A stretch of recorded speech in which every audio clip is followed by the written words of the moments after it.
Let's stitch up the Patina Blouse by Friday Pattern Company. Sewalong the Patina Blouse.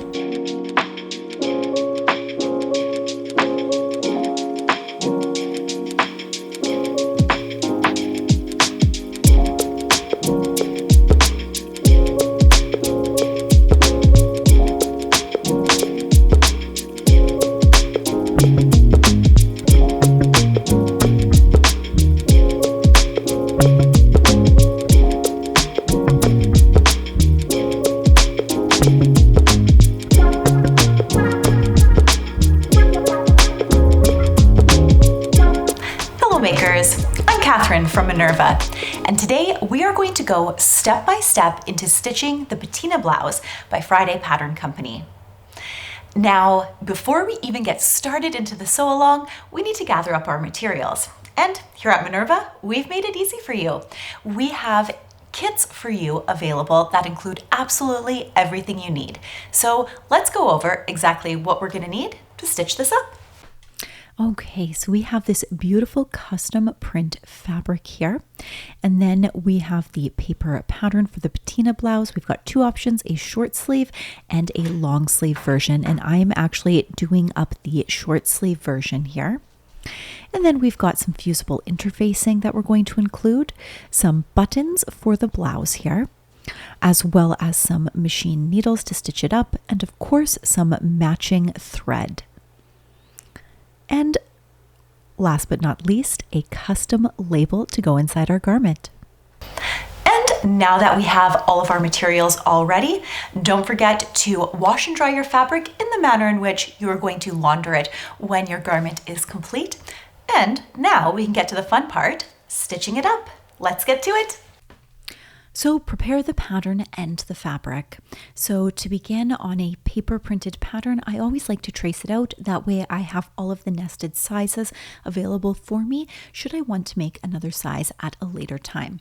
I prefer to use a pencil, and this is actually medical tracing paper, and I stitch out all of the markings and notches as well as indicate the size that I had traced out.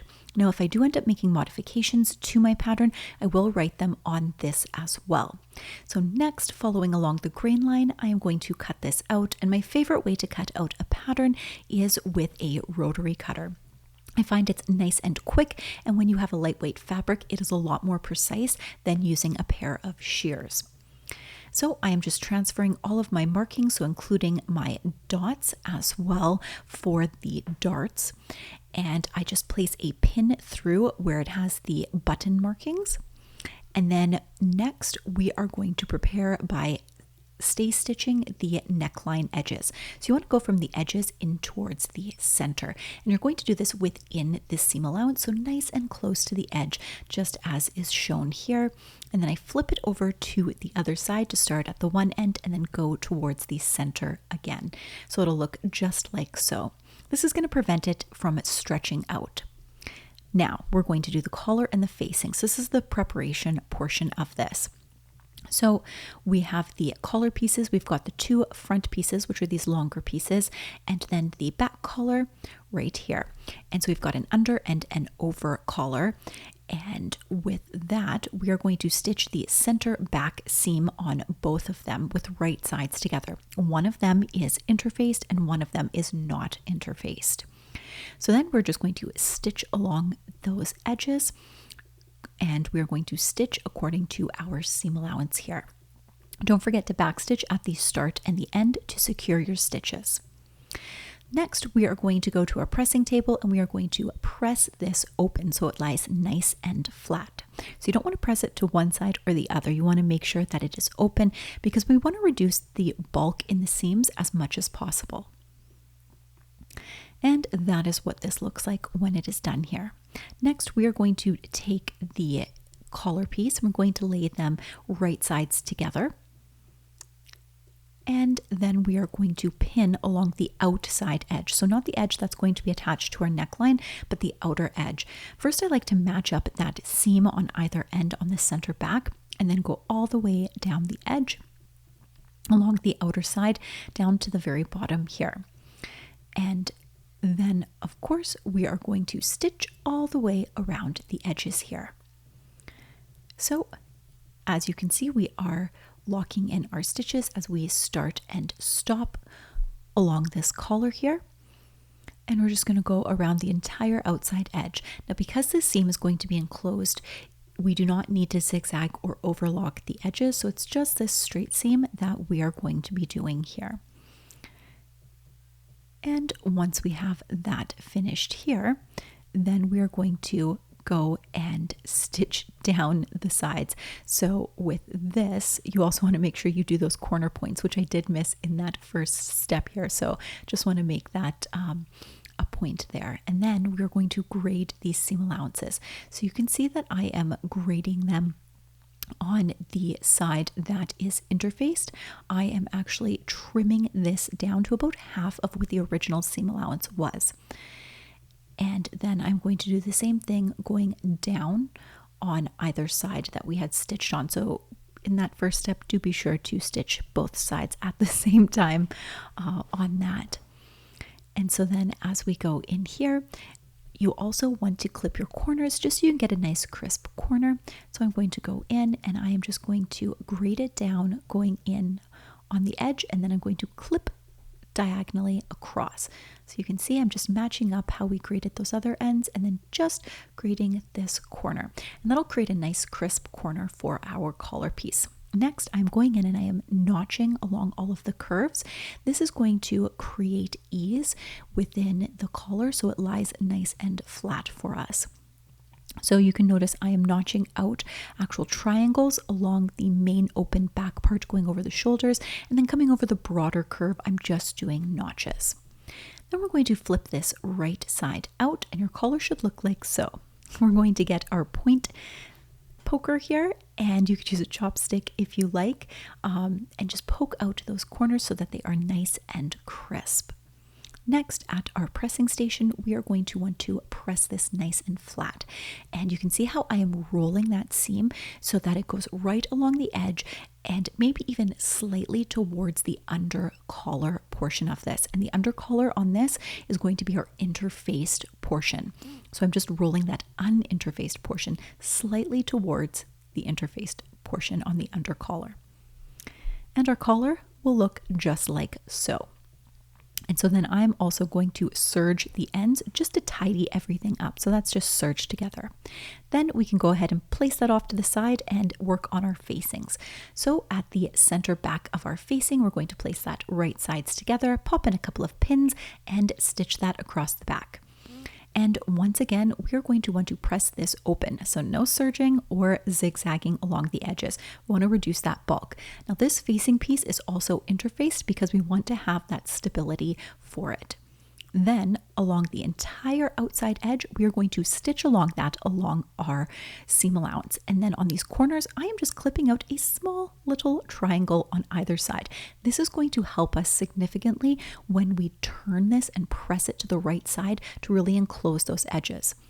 Now some patterns, the facing pieces, just have you zigzag or overlock the edges. I really like how this pattern goes ahead and have you actually fold this down because it creates a nice, beautiful, finished, clean line to the blouse.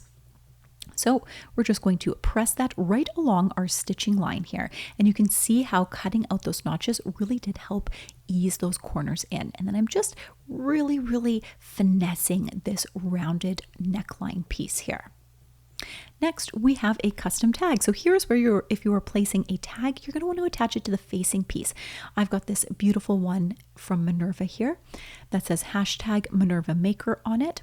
And I'm just going to stitch it right along that same stitching line to hold it in place so that when we fold it over, it's going to go nice and easily in place. Because it's a bit thicker, I did create some notches along this curve because this is the main point of the curve so that it lies nice and flat. And then I'm going to give it a nice good press, just like so. And now we are done the facing pieces and we can place them to the side. We're going to work on the bodice darts now.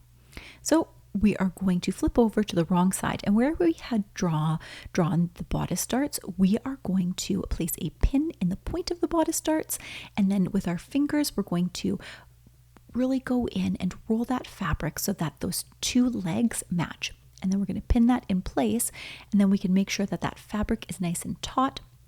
And then I like to go in, and you can see how I'm flipping it to the back side. That's to check on my dart to make sure my pins are following exactly the edge of the dart line that I drew, and then we're going to stitch them in place. So at the start of the dart, you can backstitch. So go ahead and backstitch, and you always want to go from the outer edge, never the point, because when we get to the point, we do not want to backstitch. That's going to create too much bulk and sometimes even a pucker. Leave some long thread tails, and then we're going to tie it off 2 or perhaps 3 times just to secure those threads. Then we can go ahead and clip them off. This is going to create a nice seamless dart that really lies nice and flat and doesn't have additional bulk or puckering in the fabric here. And then we can go and press this dart. So we're going to get our pressing hand because it is a curved surface, and we want to press our dart down towards the bottom of the bodice. So first, warm up around the point of the dart. This is really going to help it lie flat, and then push it down towards the bottom of the dart, and it should look just like so. You're going to repeat that for the other side of the bodice, creating 2 darts, 1 on either side. Now for the shoulder seams. So with this, we've got this small little piece, which is the top of our yoke, and we're going to attach that shoulder seam to the front bodice shoulder seam. So we are just going to pin this in place with right sides together. I like to start at either end, and then I'm just rolling the fabric down just slightly to get it in place, and then we are going to stitch this. So I have stitched both sides here, and then we're going to grade those seam allowances. So I am just grading the front of the seam allowance down just to help reduce any bulk that is in there. So in this instance, no zigzagging and no overlocking or serging. Next, we are going to want to press this towards the back of the bodice. So I'm just going in and pressing it just like so, to have everything lie nicely towards the back of this bodice. And that is all prepped. Now we are going to do the back yoke. So with this, we have our back yoke piece, and we are going to, in between the 2 notches, we are going to sew 2 rows of gathering stitches. So set your sewing machine to the longest stitch length possible. In my instance, it is 5 millimeters. Leave a long thread tail, do not backstitch, and stitch between the 2 notches. And you want to ensure that you are stitching within the seam allowance so that you don't have to unpick these threads later, and leaving long tails both at the start and the end. These tails are what we are going to use to pull the gathering stitches in. So you can see we've got our 2 gathering stitches here. I'm just separating them, and typically you want to pull on the bobbin thread. And so you'll notice that I did flip those 2 steps. So if you're following in the booklet, I did flip them. I just find this way a little bit easier to attach everything. So next you have your second piece on the yoke here, and I am going to place that with the right sides facing the wrong side here. This is so that we can fully encase everything, and then we are going to stitch that together. So if you noticed, we did grade those seam allowances before, so that inner seam allowance is going to be the one that is shorter for you. That way we have the 2 longer ones on the outside and then the 1 shorter one on the inside. And we are doing everything pressing towards the back yoke here. So it should look just like so, absolutely no exposed seams and everything nicely in place. Okay, so now we basically have 2 yoke pieces, an inside and an outside back yoke piece. So along the outside back yoke, we are going to place right sides together with the bottom of our blouse that we had just gathered. I'm just marking the center point here in my yoke because I want to match up the center of my blouse that we had gathered so that I can evenly distribute those gathering stitches. Then I'm going to match each of the ends and then distribute all of those gathers evenly. This ensures that we have an even distribution of gathers on both the right and the left side of our blouse. And then I'm going to stitch this in place. And so that is stitched in place, but we still have this inside yoke bit that isn't attached. Well, I have a very fun way to show you how to attach this. So it is often also called the burrito method. So what you're going to do is you're going to lie your blouse and you are going to roll it up, both the front and the back together. And then it's going to expose that seam we just stitched, where we stitched the bottom of the blouse to the yoke. And then we're going to match that seam up with that yoke seam. So you can see how we've got a little burrito of our blouse inside, sandwiched in between both of the yoke pieces. So we are going to pin that in place and then go ahead and stitch it. And once it is stitched, we can just unroll our little burrito here. So we're going to pull this out. And once you have it out, you can see that you have absolutely no exposed seams, both on the inside and the outside. So it's one of my favorite ways to do a yoke in a blouse. So I'm going to give this a nice good press to make sure everything is nice and crisp. And there's not a ton of gathering that's going on in the back of the shirt there. So you don't have to worry too much about really distributing that as you are pressing it. Now to finish up the collar and the facing. So first we're going to place the collar on. So we're going to match the center back with that center back seam on the collar, making sure that when we place the collar down right sides together, that the under collar, or the one that has been interfaced, is lying along the bottom. So the one that's showing is the uninterfaced portion of the collar. And I'm pinning it in place. You will note that the collar does not go all the way down to the point at the bottom of the blouse. That is on purpose. That is so that we can add some buttons and create that placket on your blouse. We're going to stitch that in place. So I went ahead and stitched that on. And then we are going to add our facing piece with that. So the next step here is to add in the facing. So right here, we're going to place right sides together, and I like to start at the center back. And so we're going to place that on top of the collar that we have just stitched. So match up that center back, place a pin in it, and then go ahead and add pins at the front of the blouse where it comes and meets the neckline at that point, and then at the very bottom of the blouse, and then go ahead and add all of the rest of the pins in between. And use as many pins as you see fit. This is a little bit of a curve, so if you are newer to working with these slinky fabrics, I would suggest using a few more pins than you might usually. And once you get everything all pinned, we can head on over to the machine and get this all stitched up in here. So as we look to go, here you go. This is where it should look right now with all your pins in it, and then go ahead and stitch it.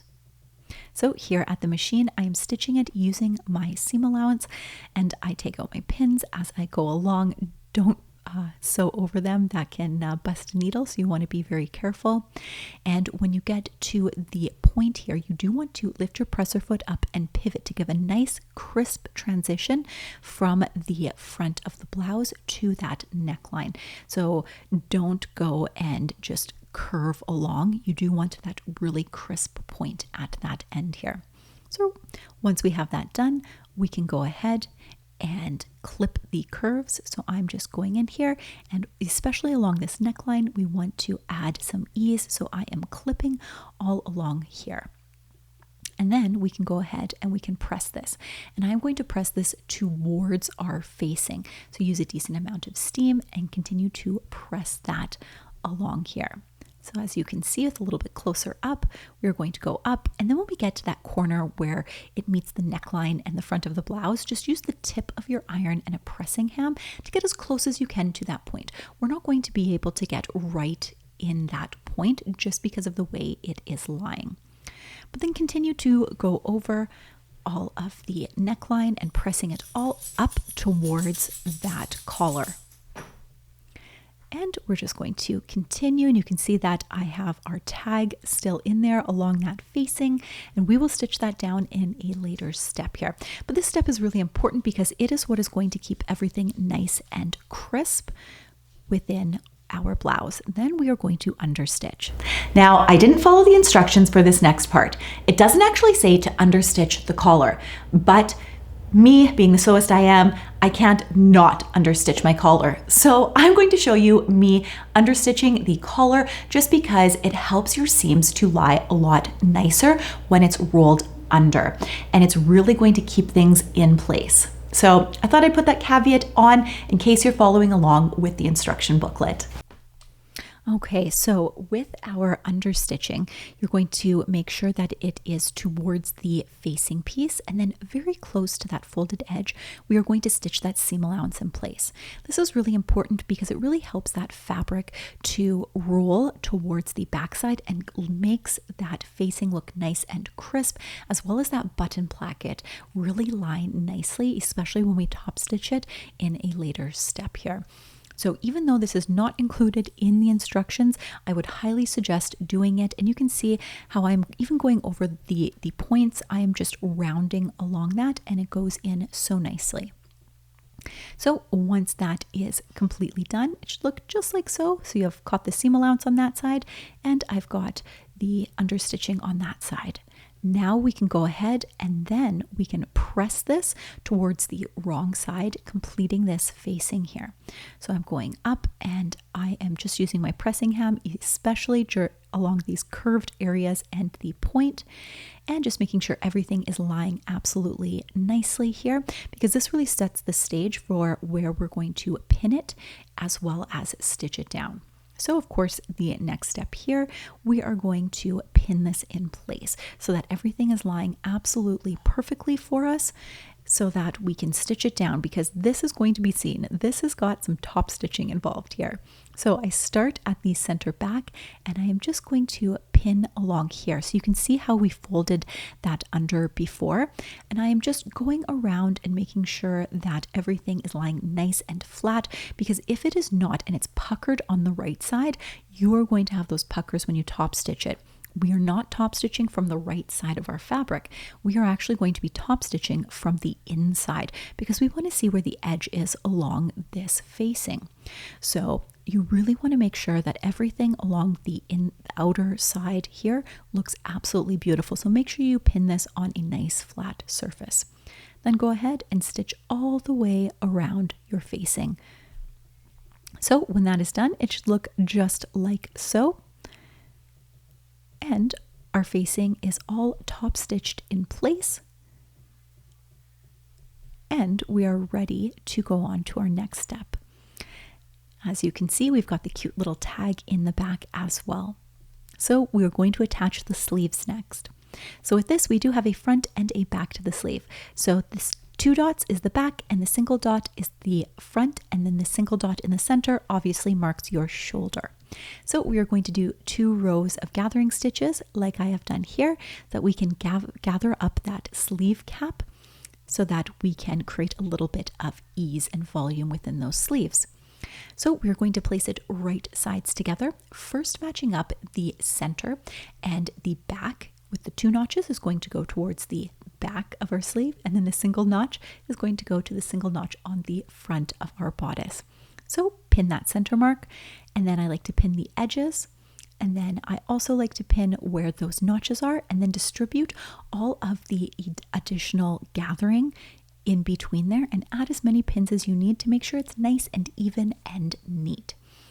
And so I am just making sure that I've got everything nicely. And sometimes I even like to tie off my gathering threads just to kind of hold that gathering in place as I'm stitching. And then I'm going to sew as well as overlock or serge the edges. You can zigzag if you don't have an overlocker. And then we are going to press the sleeves towards the sleeve bottom. So you don't want to press it towards the bodice, but press it towards the sleeve itself, because that's where your arm is naturally going to push that seam. So it's an easy way to remember which way you should be pressing it. Now for the side seams. So this is how the sleeves come together.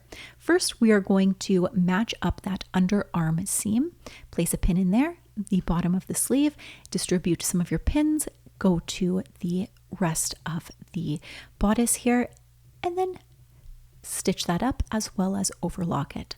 So I'll just quickly show you how I like to overlock it. So I like to stitch it first and then overlock it. I find my seams are more secure when I do it this way rather than just overlocking. I know it takes more time, but I think it's worth it.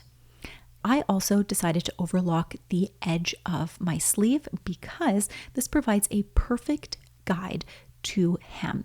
And I can hem it using this, and I follow this guide and I just press it up once, and then I'll press it up a second time as a double fold.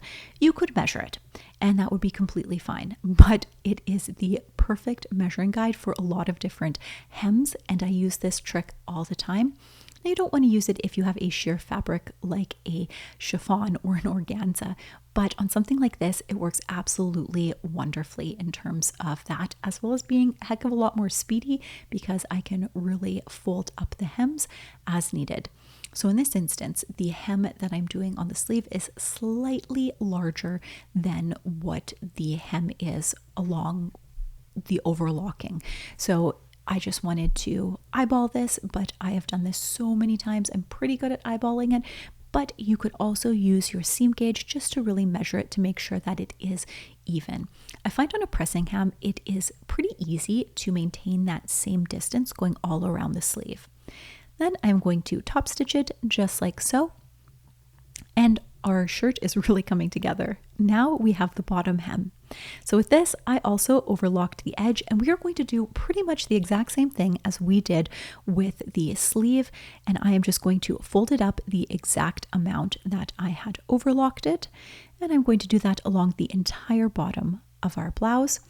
And then I'm going to fold it up the exact amount. So this is both being the same, whereas on the sleeve I did a little bit wider of a hem there. I just want to keep this hem nice and narrow along the bottom here.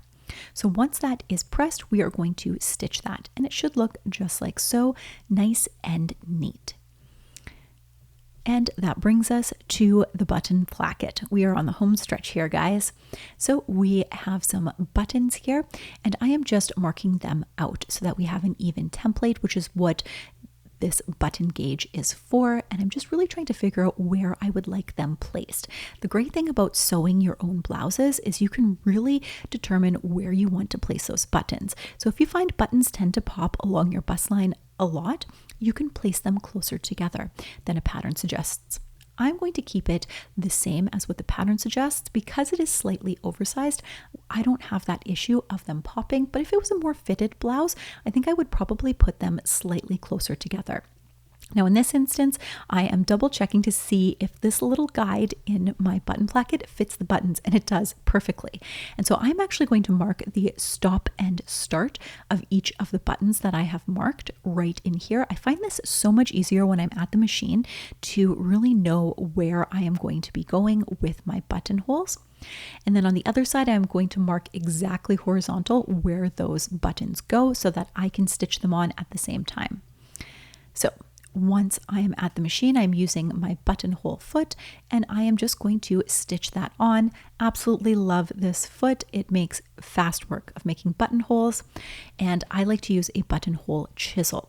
I don't like to use the seam ripper because I have gone through fabric before with my seam ripper, and it is not fun. So this is a bit more precise and much quicker, in fact. I actually sew an extra button on the back side of my blouse just to kind of keep it there for safekeeping in case I ever lose a button, because one single button in my sewing box of buttons where I've got thousands of buttons, I'm never going to find it. So that is why I sew that extra button there. And now for the final reveal.